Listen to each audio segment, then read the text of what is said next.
Hey guys, it is Rapmark here. So, doing my review for the new Avatar movie, The Way of Water. So, I'm not gonna lie, I probably enjoyed this movie more than I thought I was going to. I knew it was gonna look beautiful, and it did. It looked absolutely gorgeous. The CGI looked totally live action, even though it was all CGI. It was amazing, and its price tag definitely shows. This movie cost 350 to 400,000, or 400 million to make, I should say. And that's just all the technical stuff. If you want to include the advertising budget, it's probably close to like 800 million to $1 billion to make this film, because advertising is very expensive. But it does look good. I loved all the backdrops, all the surrounding all the scenes. Um, and I will say I enjoyed the characters more than probably the first one. The first one, don't get me wrong, I enjoyed it, um, in terms of overall storytelling. So I'll get into that. It's just like the story here is it's got a lot of issues. It's got a lot of pacing issues. So it essentially feels like it has two setups. Like Act One is a setup, and then Act Two is another setup. So Act One, is kind of slow, but I get why they would want to do that because you want to be reacquainted. You want to, get everything established into what's going into this new story. But then all that is cast aside so that we can go to another area, and essentially it starts a whole new setup. So the entire second act is just boring and like nothing happens. Um, Very little happens. I mean, there is and stuff that happens, but I'll say this: the last act, the third act, that blew me away. Like there was a lot of amazing things that happened in there. Uh, I thought it was great. It looked great. But yeah, I mean, the whole way of this movie was set up was just not great. And then the story, it just felt literally like it was driven forward by uh, Jake's kids and their stupidity. Because I mean, I'll get into it more in spoilers, but it felt so tropey. It felt contrived, and it's just like I know where this is going, and it's just like, are you really doing this? And yes, they did it, and so yeah, I mean, it still covers Jake and his uh, wife.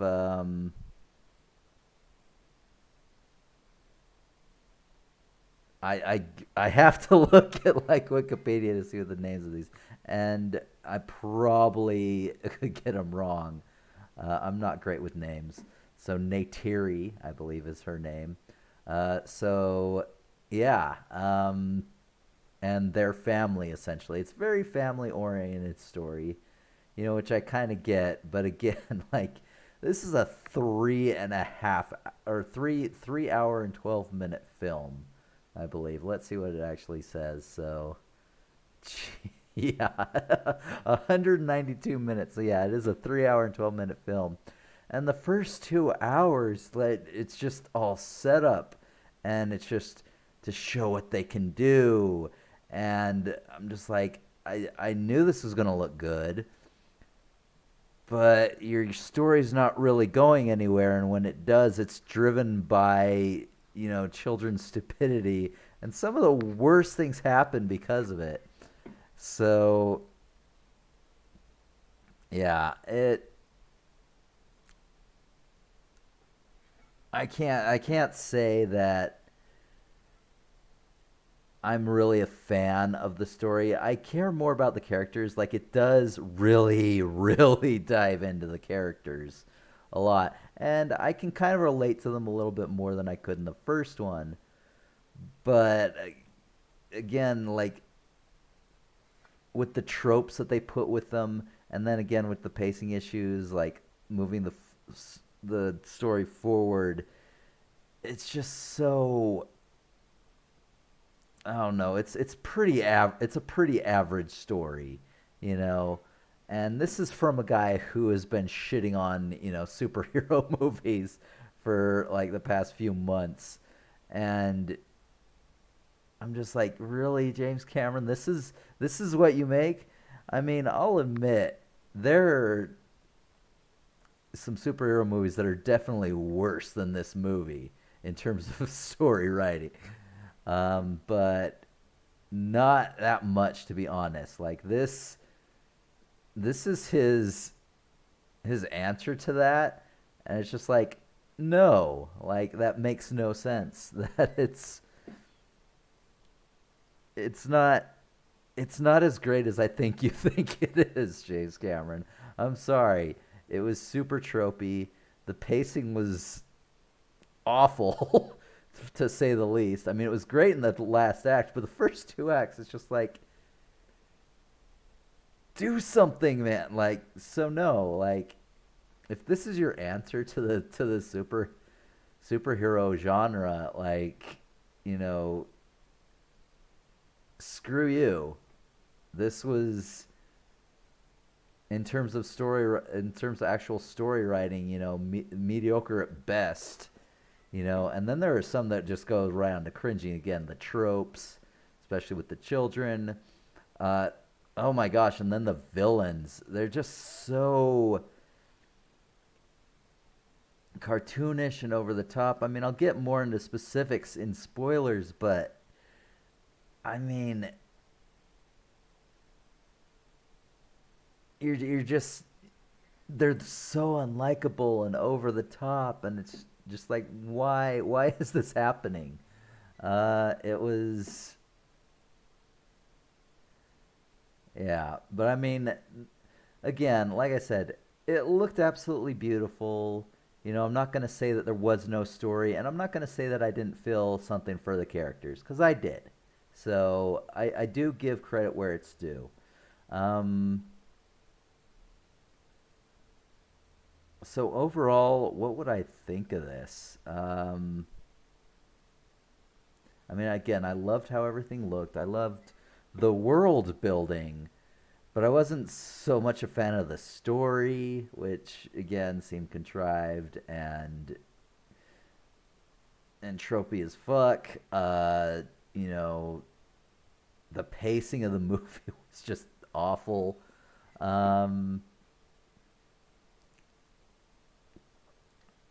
like I thought I was gonna give this like a 4 or a 5 when I first saw the trailers, but no. Again, like I said, I do give credit.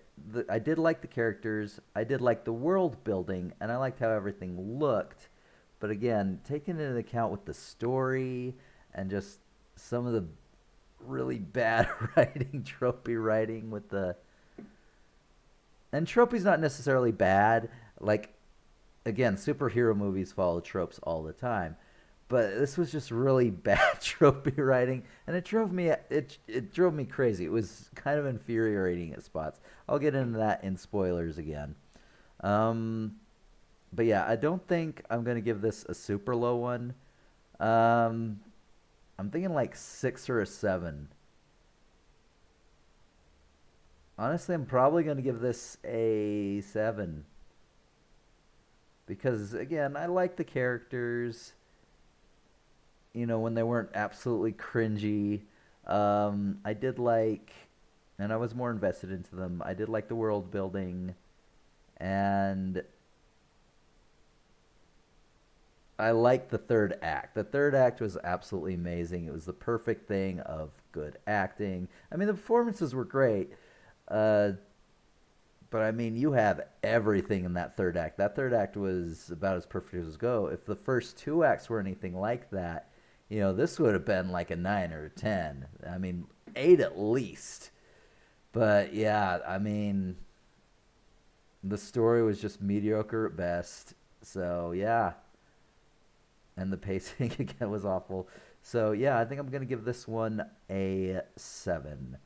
So I think that's gonna be it for non-spoilers. So I will be back in a few minutes with the spoilers in just a little bit. So anyway, I'll see you then.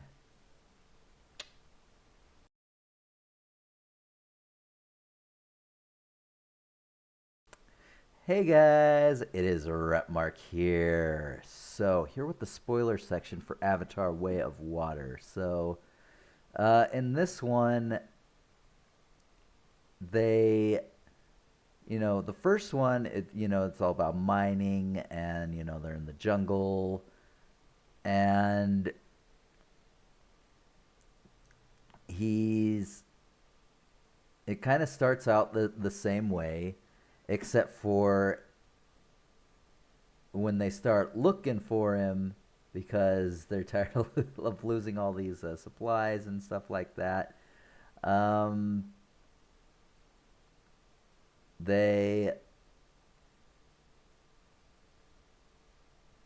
yeah. So when they start looking, yeah, he gets scared. He doesn't want to lose his family, so he essentially just leaves the jungle with his family, goes to the Water Tribe, uh, and pretty much is up and hiding.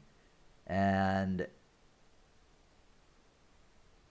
it's just like, I get it. That's all right. And but again, like, it's literally like the first act was a setup to refamiliarize, and it's just all thrown out. Like the plot, everything is just like, all right, that's all gone. So someone else is put in charge as chief, and he flees to the Water Tribe. And then that's again where the second act is where, again, there it's a bunch of setup, which the problem with that is you've already had a setup, so you actually want stuff to happen, and you're not really getting that. So the second act, to me at least, felt really boring, and like nothing really happened. It just was like, oh, look at what we can do with CGI now. This looks so beautiful. This is what $400 million looks like. And I'm just like, it's great. It does look beautiful, but I mean, I kind of want stuff to happen. And I mean, to be fair, some stuff happens, but it's like it didn't feel fulfilling, and it didn't. And the ways again that they drove the plot forward, I was not a fan of. So once again, so we're dealing with Jake and Natiri and their kids. So they have the oldest son, the younger son, a daughter, and then there's this baby that came from a clone of the uh, Dr.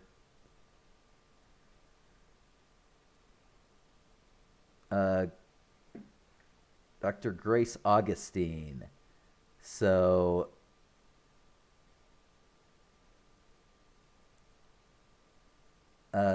yeah, so she gets adopted. So she's kind of after the two boys. And then there's this kid that they call Spider, who is the biological son of the original antagonist, Colonel Quaritch. And he can't go back to Earth because he's an infant, so he just stays there, and they sort of see him as like a cat, a stray cat. He's kind of more like a pet.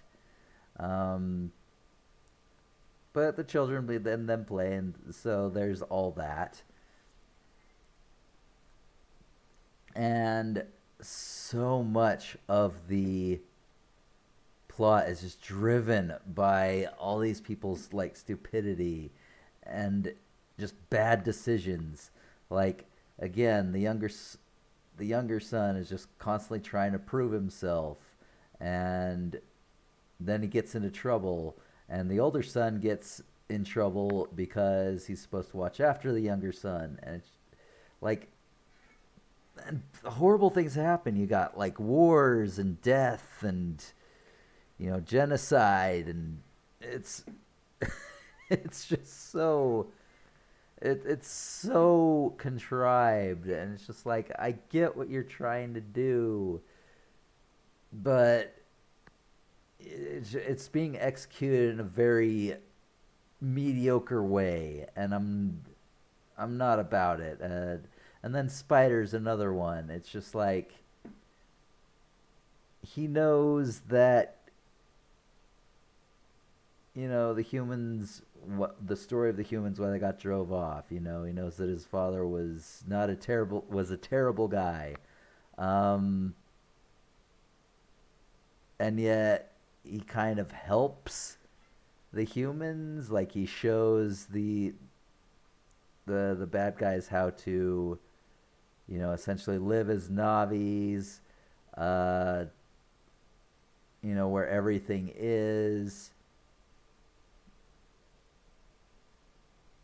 And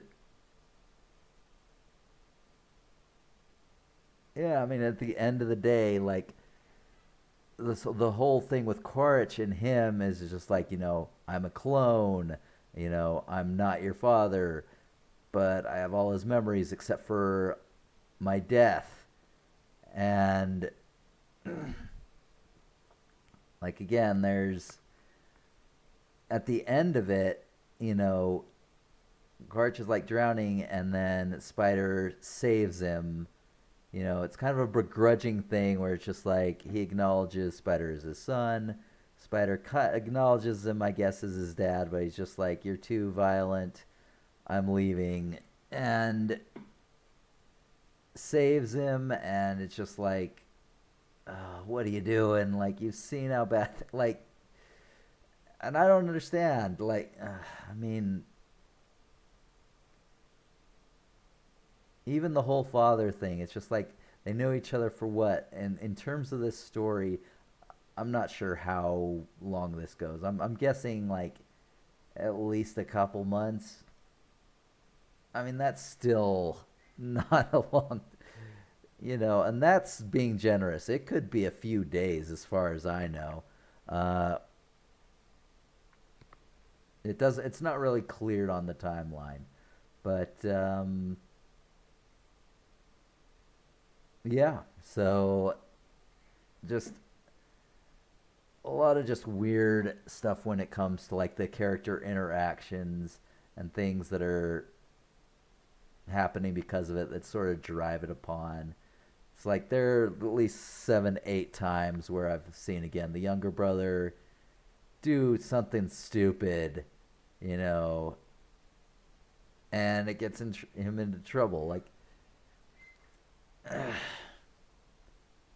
so now on with the humans. So it has been over a decade, you know, and they've come back because Earth is apparently trashed and they need to recolonize. So they set up a main base called Bridgehead City.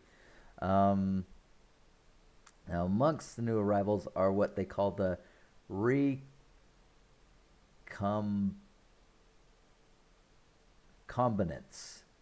Recombinants.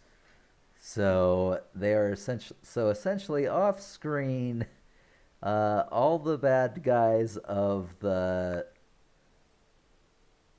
first film downloaded their brains memories into a disk drive, and then had their DNA sent to be made into avatars.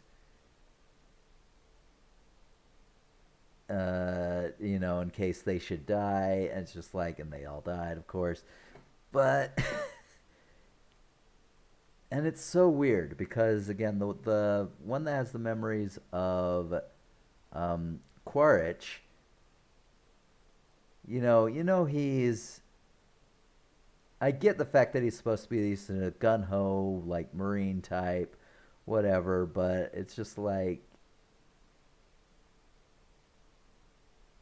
he's so obsessed with like finding Jake because he's the leader of the counter insurgency. He doesn't remember his death, so he doesn't remember that Jake killed him, but he has seen it.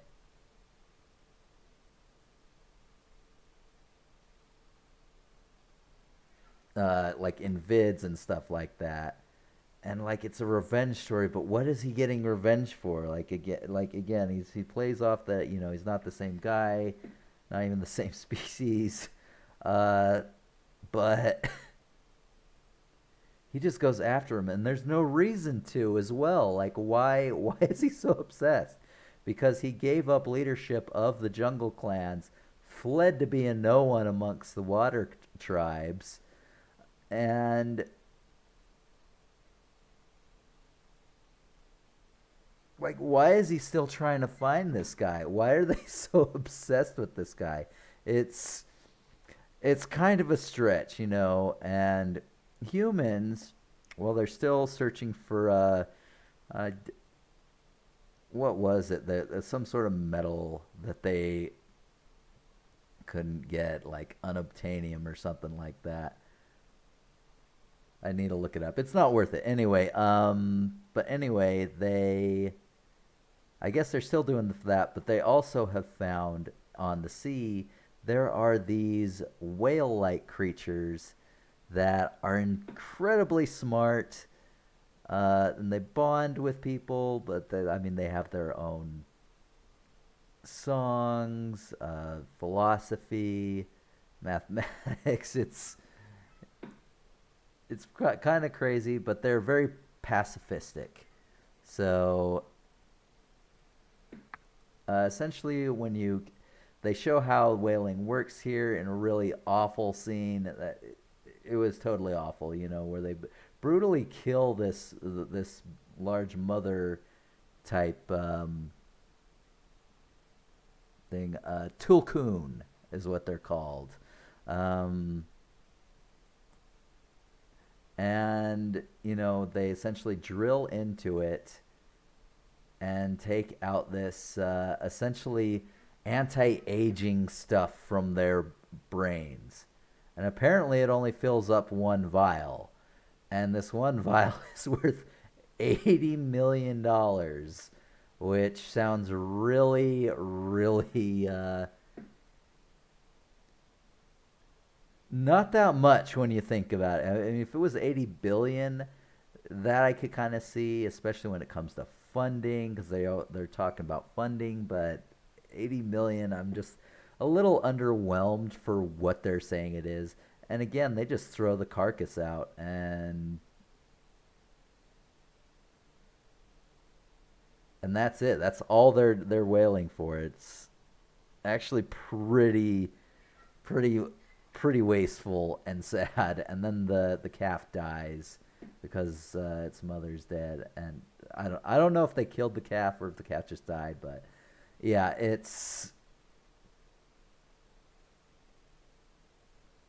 it is massively just a fucked up scene. Uh, but yeah, that's what they're after. Apparently, out in the water. So anyway, then you further get down to the interaction between the Water Tribe and the Jung and Jake and his family. They make fun of him because he doesn't have the same arm strength, different colors, whatever.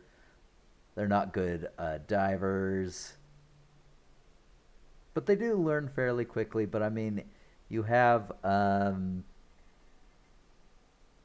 the chief and his wife, and the wife is like completely, in charge of things.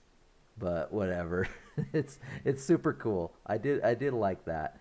Um, and then they have their two kids. So I'm not even going to try to pronounce those names. I'm sorry.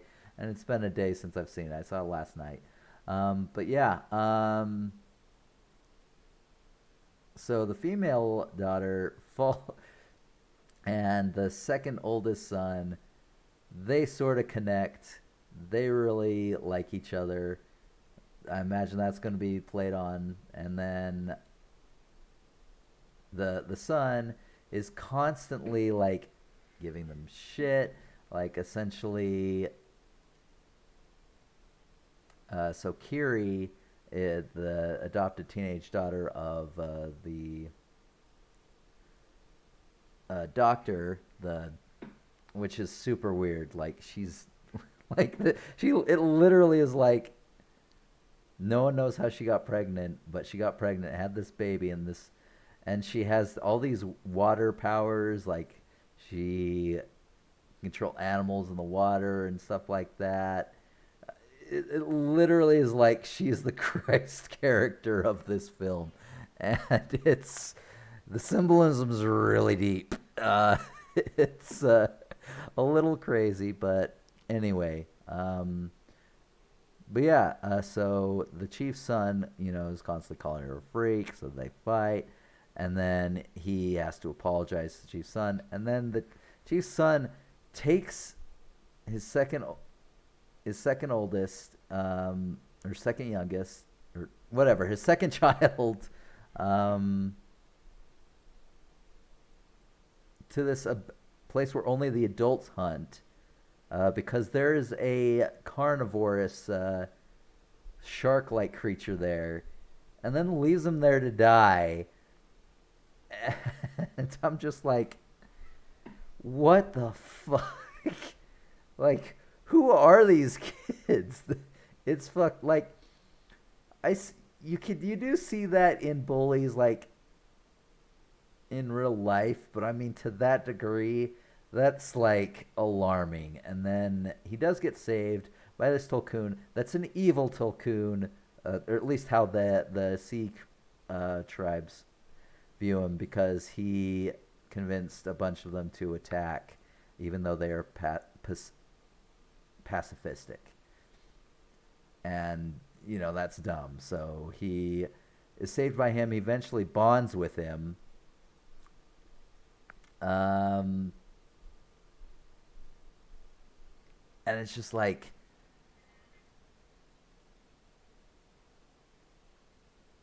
yeah. So again, like everything here just looks so beautiful, but all these story decisions are just so nuts. And again, this whole Kiri being this Christ-like character, you know.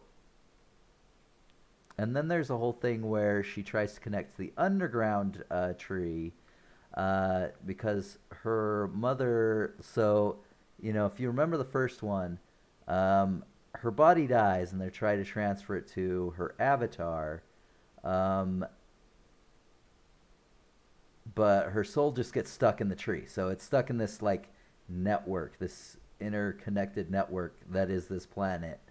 That I guess is, I'm honestly, I'm fully predicting they're going with the whole planet is just this living organism thing with all these other organisms. It's all about balance, and it's just like, all right, you're laying this on real thick, but okay. But anyway, so she sees her, has a conversation, but then when she asks who the father is, she kind of gets disconnected, has a seizure underwater, and there's a point where Jake is just like, he calls over two of the doctors from the jungle, tries, and they're just like, epilepsy, and she's already talking about how she can hear the world's heart, and all that. And it's just, my prediction with that is it's not epilepsy. There's just some sort of mental thing to where, or some sort of consciousness within the world that doesn't want her to know, or what. I don't know.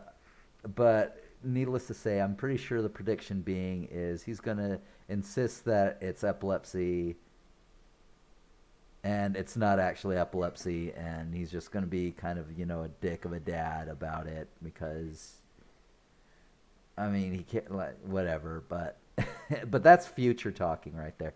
Anyway,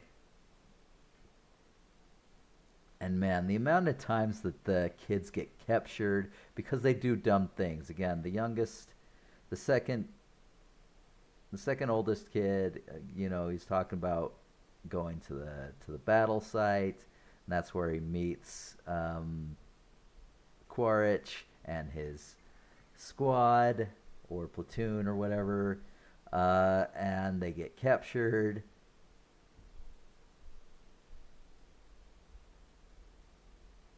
And it's just like, good God, like so much of this movie's story's plot is just driven by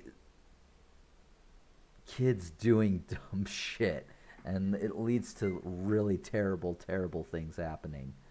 Um, so anyway, let's get into the final thing.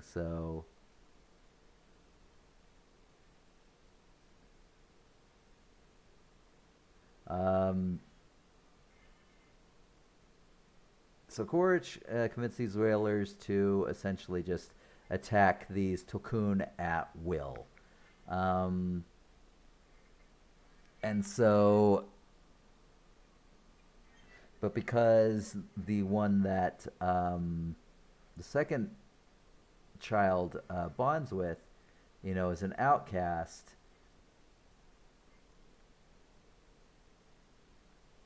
he has to tell him himself, and he already has like a sort of tracker thing in him. So they try to get it out, and he's followed by, of course, his older brother and the Water Tribe's two children as well. They get captured, and the Water Tribe musters everyone, um, and they go forth, and it just leads to this.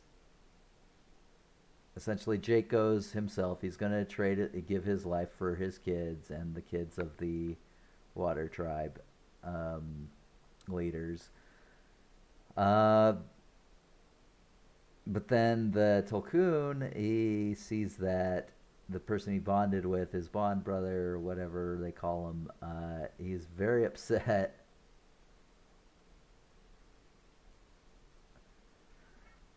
And he attacks the freaking boat, and it's and oh my gosh. So this was a really cool thing. So he attacks the boat. The Water Tribe does attack, and essentially they end up kicking the humans' asses. You know, they mash all the little boats, they mash the big boat, and it's sinking. And then I it seems like the whole tribe disappears at that point, you know, and they never actually rescued the daughter or their children in general. They just sort of vanished, and yet their two children are still involved in this whole thing. Uh, but Jake and his wife Natiri, they essentially take out everyone in this boat. And oh my gosh, Spider, like, so vicious. He freaking bashes someone to death with a fire hydrant while at the same time just crippling the controls. He ends up shooting somebody at some point, maybe multiple people. I don't know. Totally vicious. And it's just. So anyway, and it's just them. And at some point, they rescue everybody except for Spider, and then the second youngest again goes with the oldest, just like we got to save him, and it's just like we can save him later. It's just like, no, we have to do it now, and it's just like, why, why movie? Why James Cameron? Do you think this is so much better than superhero films? Anyway, So they go, they do rescue him, but the oldest son gets shot and dies. And they go crazy, and uh, so their daughter, their actual youngest daughter, gets captured, as well as Kiri, I believe.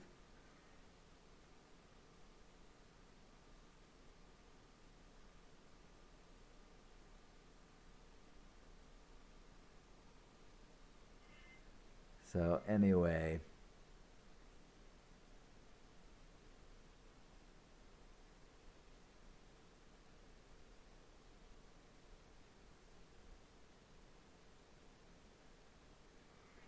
all right. So anyway, they freak out. Jake and Natiri, they essentially kill everyone on that ship. It's a bloodbath. Um, he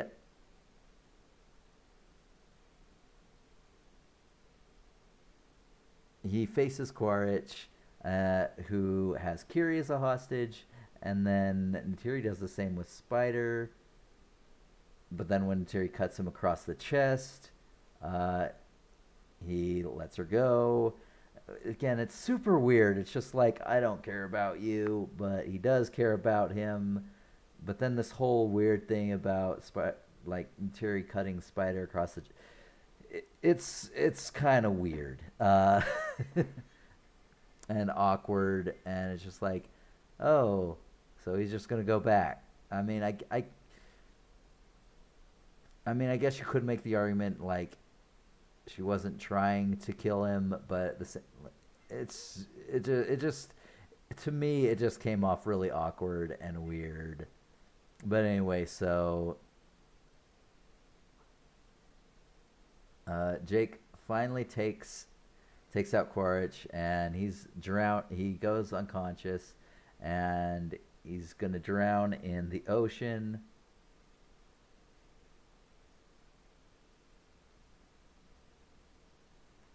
But his other son finds him and saves him, teaching him what he learned about breathing underwater. And then Kiri summons sea creatures to help her save Natiri and Took, her youngest sister. And then Spider rescues Quaritch again, and I'm just like, why? Like, you know he's a bad guy. I get there's a connection there, but this guy is not a good dude. And from what I'm reading, he's going to be the antagonist for all four sequels, which they're apparently making. And I'm just like, oh my god.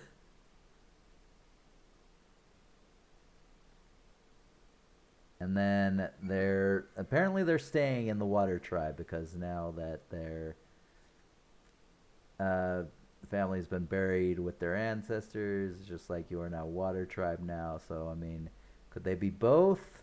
Are they just one? I don't know. This is insane. So, but anyway, for now they are going to be with the Sea People, and Jake will keep fighting the human invaders. So yeah, that is the whole thing. Full of just, in my opinion, bad decisions and tropey writing. Very beautiful though, and I did like the characters. They did build up the characters a lot more. I mean, where do we go from here? I think the next one is going to deal more with Kiri and her Jesus powers or whatever. Not to mention Spider.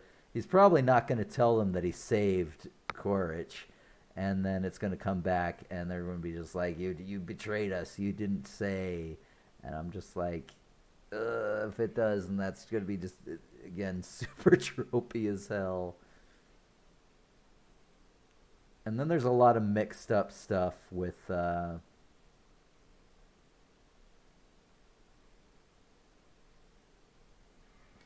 stuff. So I knew that a third one was like, he planned out a third one, and he'd see how well that did before confirming a four.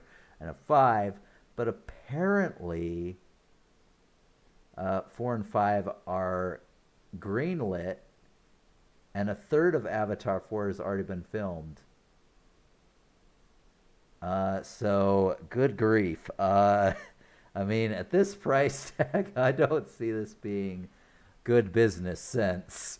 So far, it's made $180 million. It's a long way to go to the 1 billion it needs to break even and possibly even profit. So I don't know. I'm interested to see where they go with it, but I'm not. I can't say I'm excited for the next movies. Just maybe kind of intrigued, and we'll see how it goes. And maybe James Cameron hopefully pulls his head out of his ass and stops talking shit on superhero movies. But anyway, so that's me and Avatar: The Way of Water. Anyway, I hope you all enjoyed, and I will catch you guys next time. See ya.